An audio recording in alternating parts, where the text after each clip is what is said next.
નમસ્કાર, જય ગણેશ દર્શક મિત્રો, વીટીવીની વિશેષ રજૂઆત ભવિષ્ય દર્શન કાર્યક્રમમાં હું શાસ્ત્રી મુકુંદ પંડ્યા આપ સર્વ દર્શક મિત્રોનું હાર્દિક સ્વાગત કરું છું. દર્શક મિત્રો, ગઈકાલે જ આપણે વાત કરી હતી કે ગ્રહારાજ્યમ પ્રયચ્છન્તિ ગ્રહારાજ્યમ હરંતિ ચ ગ્રહેષુ વ્યાપિતમ સર્વમ ત્રૈલોક્ય સચરાચરમ.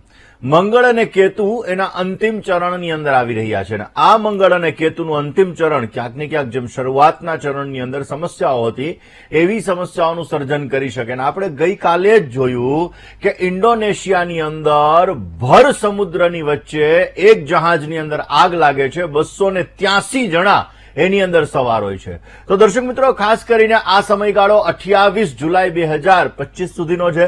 આ સમયગાળા સુધી સાવચેતી રાખવી જરૂરી છે, પરંતુ આજે બની રહી છે કામિકા એકાદશી. કામિકા એકાદશીનું વ્રત જીવનની અંદર મનોકામનાઓને પૂર્ણ કરનારું હોય છે. આમ તો એવું કહેવાય છે કે દર એકાદશીએ અલગ અલગ ઉપાયો કરીએ તો એ ઉપાયો આપણા જીવનની અંદર સમૃદ્ધિનું વરદાન આપે છે. અને જ્યારે આપણે આપણા જીવનની અંદર આ ઉપાયો કરીએ છીએ ત્યારે નાના નાના ટોટકાઓ, નાના નાના ઉપાયો આપણા જીવનની અંદર અનેક જાતના સુખોની પ્રાપ્તિ પણ કરાવે છે. આયુર્વેદ શાસ્ત્ર એવું કહે છે કે 15 દિવસમાં એક દિવસ ઉપવાસ કરવો જોઈએ, જેથી આપણી બોડીની અંદર, આપણા શરીરની અંદર જમા થયેલું હળાહળ વિષ, એ વિષ છે પોતે નષ્ટ થાય અને એના લીધે આપણી બોડી નિરોગી બને. તો દર્શક મિત્રો, આપણું જ્યોતિષ શાસ્ત્ર એમ કહે છે કે દર એકાદશીનો ઉપવાસ કરવો જોઈએ. આ એકાદશીનો ઉપવાસ કરવાથી મનની સ્થિરતા વધે છે, કાર્યની સિદ્ધિ મળે છે અને ઉત્તમ પ્રકારનો લાભ પણ આપણને પ્રાપ્ત થાય છે. તો દર્શક મિત્રો, આજે આપણે જાણવાનું છે કે કામિકા એકાદશીના દિવસે કયા એવા ઉપાયો કરવા જોઈએ કે જે ઉપાયો આપણા જીવનની અંદર કર્જની સમસ્યા દૂર કરે, કયા એવા ઉપાયો કરવા જોઈએ કે જે આપણા જીવનની અંદર મેન્ટલી ડિસ્ટર્બન્સ દૂર કરે, કયા એવા ઉપાયો કરવા જોઈએ કે જે આપણા વ્યાપારની અંદર વૃદ્ધિ અર્પણ કરે, ને કયા એવા ઉપાયો કરવા જોઈએ કે જે દાંપત્ય જીવનની સુખાકારી પણ સારી એવી પ્રાપ્ત કરાવે. આ દરેક કામિકા એકાદશી એટલે મનોકામનાઓને પૂર્ણ કરનારી એકાદશીની દર્શક મિત્રો સંયોગ બની રહ્યો છે.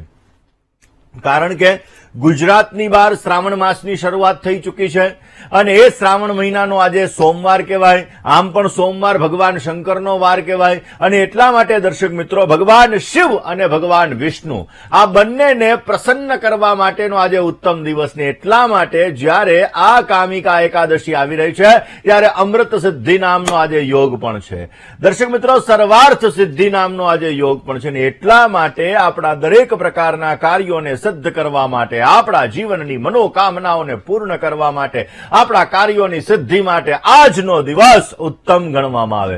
દર્શક મિત્રો, આમ તો એવું કહેવાય છે કે એકાદશીનું વ્રત ભગવાન વિષ્ણુને અર્પણ છે. શેષનાગ ઉપર બિરાજમાન, શેષનાગ ઉપર શૈયા કરનાર, શાંતાકારમ ભુજગશયનમ પદ્મનાભમ સુરેશમ વિશ્વાધારમ ગગન સદૃશમ મેઘવર્ણમ શુભાંગમ, કે જે ભગવાન મહાવિષ્ણુ પોતે શેષનાગ ઉપર શૈયા કરી રહ્યા છે, માં લક્ષ્મી એના ચરણ કમલ દાબી રહ્યા છે ને એ ભગવાન મહાવિષ્ણુ, કે જે મહાવિષ્ણુ છે એની છાતી ઉપર જ્યારે એક ઋષિએ પોતે પગ રાખ્યો તો કે પ્રભુ મારી છાતી તો કઠોર છે પણ તમારા પગમાં ઈજા નથી થઈ ને. અને ત્યારબાદ ભૃગુ સંહિતા નામના ગ્રંથની રચના કરવામાં આવે છે, કારણ કે મા લક્ષ્મીએ ત્યારે શ્રાપ આપેલો હોય છે અને ત્યારે ભગવાન વિષ્ણુ પોતાની માયા દર્શાવે છે ને પછી એ ભૃગુ સંહિતાની રચના થાય છે. એ ભગવાન મહાવિષ્ણુ કે જેને શ્રીમદ ભગવદ ગીતા, જે ખાસ કરીને મહાભારતના યુદ્ધની અંદર અર્જુનને ઉપદેશ આપવા માટેનું રચના કરી, એ ભગવાન મહાવિષ્ણુ, એ ભગવાન કૃષ્ણ, એના દરેક પ્રકારના જે અવતારો છે એ અવતારોની પૂજા કરી વિષ્ણુ ભગવાનનું સ્મરણ કરવામાં આવે. એકાદશીના દિવસે તુલસી માતાનું સ્મરણ કરવામાં આવે તો વિશેષ માત્રામાં લાભ મળે. આમ તો દર્શક મિત્રો, એવું કહેવાય છે કે ભગવાન મહાવિષ્ણુ એની ઉપાસના એકાદશીના દિવસે અવશ્ય કરવી જોઈએ. આજે ચોખા ન ખાવા જોઈએ. આજે સોમવારનો દિવસ છે, ભગવાન શંકરનો પણ દિવસ છે, એકાદશીનું વ્રત પણ છે ને એમાં પણ કામિકા એકાદશીનું પણ વ્રત છે. એટલે આજે બની શકે ત્યાં સુધી શુદ્ધ જલથી સ્નાન કરી આજના દિવસની અંદર તમે ખાસ પીળા વસ્ત્રને ધારણ કરી ભગવાન શંકરની જો આજે પૂજા કરવામાં આવે, ભગવાન શિવને પંચામૃત દ્વારા અભિષેક કરવામાં આવે, ગંધોદક, ઉદ્વર્તન, તીર્થોદક વગેરે સ્નાન કરાવવામાં આવે અને પછી 108 અક્ષત એટલે કે જે ખંડિત નથી એવા ચોખાના દાણા લેવાના અને એ ચોખા ચોખાના દાણા લઈ અને ઓમ નમો ભગવતે રુદ્રાય નમઃ આ મંત્ર કહીને એક દાણો એવી રીતે 108 દાણા જો ભગવાન શિવ ઉપર અર્પણ કરવામાં આવે તો અવશ્ય તમારી મનોકામનાઓ પૂર્ણ થાય છે. આજના દિવસની અંદર ભગવાન વિષ્ણુ ઉપર કેસરવાળા જલનો અભિષેક કરવામાં આવે. શાંતાકારમ ભુજગશયનમ પદ્મનાભમ સુરેશમ વિશ્વાધારમ ગગન સદૃશમ મેઘવર્ણમ શુભાંગમ. ભગવાન વિષ્ણુ ઉપર જ્યારે અભિષેક કરવામાં આવે ને આ અભિષેક કરતા સમયે ભગવાન વિષ્ણુનું મનની અંદર સ્મરણ કરવામાં આવે. અરે જેના લગ્ન નથી થયા, જેના દાંપત્ય જીવનની અંદર સમસ્યા છે, જેને આર્થિક સમસ્યાઓ સતાવી રહી છે, જો આજના દિવસે એકાદશીનું વ્રત કરવું જોઈએ અને આ એકાદશીનું વ્રત કરવાથી અવશ્ય તમારી પણ મનોકામનાઓ પૂર્ણ થાય, કારણ કે આજે કામિકા એકાદશી છે.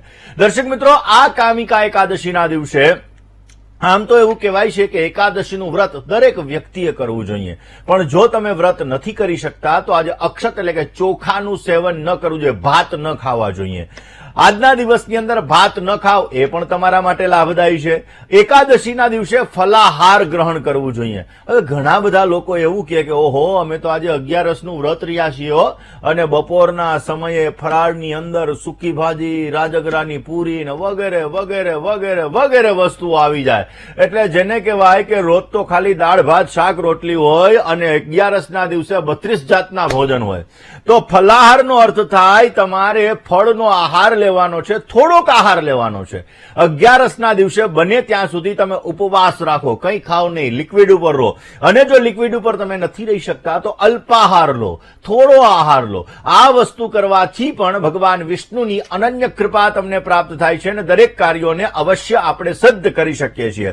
આમ તો દર્શક મિત્રો એવું કહેવાય છે કે 11નું વ્રત એ દરેક વ્યક્તિએ પોતાના જીવનની અંદર કરવું જોઈએ, કારણ કે 11નું વ્રત કરવાથી દરેક પ્રકારના કાર્યોને આપણે સિદ્ધ કરી શકીએ છીએ. હેલ્થની દ્રષ્ટિએ, આયુર્વેદ શાસ્ત્રની દ્રષ્ટિએ પણ આપણને સારો લાભ મળે છે. દર્શક મિત્રો, ખાસ કરીને આ 11ના દિવસે એવું કહેવાય કે આખા દિવસની અંદર, આખા વર્ષની અંદર જે 12 દુને 24 એકાદશી આવે, આવતા વર્ષે એટલે કે 2026 2026ની સાલની અંદર અધિક મહિનો આવવાનો છે, એટલે ત્યારે 26 ને 2 ખાસ કરીને 24 ને 2 26 એકાદશી થશે. 12 મહિનાની 24 એકાદશી, આવતા વર્ષે 26 એકાદશી થશે. આ એકાદશીનું વ્રત 12 મહિનાની એકાદશીનું જયારે આપણે વ્રત કરીએ છીએ ત્યારે દરેક મનોકામના પૂર્ણ થાય, પાપો નષ્ટ થાય અને ભગવાન વિષ્ણુની અનન્ય કૃપા પણ પ્રાપ્ત થાય છે. 11ના દિવસે પિતૃઓનું સ્મરણ કરવાથી 11ના દિવસે પિતૃઓને મોક્ષ આપનાર દેવ, કારણ કે ભગવાન વિષ્ણુને મોક્ષદાતા કીધા છે. આ ભગવાન વિષ્ણુનું સ્મરણ કરવાથી, દેવ ઋષિ મનુષ્ય પિતૃ તર્પણ કરવાથી પણ આપણા પિતૃઓને શાંતિ મળે છે અને અવશ્ય સારો લાભ મળે છે. અને કાળા તલ, જલ, આ બધી વસ્તુઓ જો પીપળાના વૃક્ષની અંદર એક લોટાની અંદર ભરીને અર્પણ કરવામાં આવે કોઈ પણ ભૂદેવને, ત્યારબાદ જો દક્ષિણા દેવામાં આવે, ગરીબ વ્યક્તિને ભોજનનું દાન કરવામાં આવે તો પણ અવશ્ય મનોકામનાઓ પૂર્ણ થાય છે અને સારો એવો લાભ મળી શકે છે. દર્શક મિત્રો, આમ તો એવું કહેવાય છે કે 11 ખાસ કરીને ભગવાન વિષ્ણુ, આ ભગવાન વિષ્ણુના અલગ અલગ મંત્રના જપ આપણા જીવનની અંદર અલગ અલગ પ્રકારના લાભ આપે છે, પરંતુ ખાસ ઓમ નમો ભગવતે વાસુદેવાય આ મંત્રનો જો જપ કરવામાં આવે, એની સાથે સાથે જે લોકોને સંતાન નથી થતું, સંતાન પ્રાપ્તિની અંદર સમસ્યા છે, સંતાન સુખની અંદર સમસ્યા છે, સંતાનને લગતી કોઈ પણ વ્યક્તિને જો સમસ્યા હોય તો ઓમ શ્રીમ રીમ ક્લીમ ગ્લોમ દેવકી સુત ગોવિંદા વાસુદેવ જગતપતે દેહી મે તનયમ કૃષ્ણ ત્વામહમ શરણમ ગતઃ. આજના દિવસની અંદર ભગવાન વિષ્ણુની વ્યવસ્થિત ષોડશોપચાર રાજોપચાર પૂજા કરી અને આ મંત્રની જો 5 માળા કરવામાં આવે તો અવશ્ય ભગવાન મહાવિષ્ણુ છે એ સંતાનને લગતી સમસ્યા, સંતાન સુખને લગતી સમસ્યા અવશ્ય દૂર કરે છે અને સુંદર મજાનો લાભ પણ મળતો જણાય. દર્શક મિત્રો, આજ બધા વિષય ઉપર વાત કરવી છે, કારણ કે આજે તો કામિકા એકાદશી છે, મનોકામનાને પૂર્ણ કરનારી એકાદશી છે. તો આજના દિવસની અંદર જે કોઈ પણ દરેક વ્યક્તિની મનોકામના પૂર્ણ થાય, દરેક વ્યક્તિના કાર્યો સિદ્ધ થાય અને ખાસ ભગવાન વિષ્ણુ એને મોક્ષના દાતા કીધેલા છે. અત્યારે જે આ કપરો સમય ચાલી રહ્યો છે અને આ કપરા સમયની અંદર મંગળ અને કેતુ જ્યારે સાથે અત્યારે હાલની અંદર છે અને એની શરૂઆતની અંદર આપણે જોયું કે અમદાવાદની અંદર જે પ્લેન દુર્ઘટના થઈ તો એની અંદર જે મૃતકો થયા, કામિકા એકાદશીના દિવસે આપણે એવી ભગવાન વિષ્ણુને પ્રાર્થના કરીએ કે એ દરેક મૃતકોને મોક્ષ પ્રાપ્ત થાય અને આ કપરા સમયની અંદરથી આપણે બધા નીકળી જઈએ અને ભગવાનની કૃપાથી દરેકનું કલ્યાણ થાય એવી આજે પ્રાર્થના કરવાની છે. શરૂઆત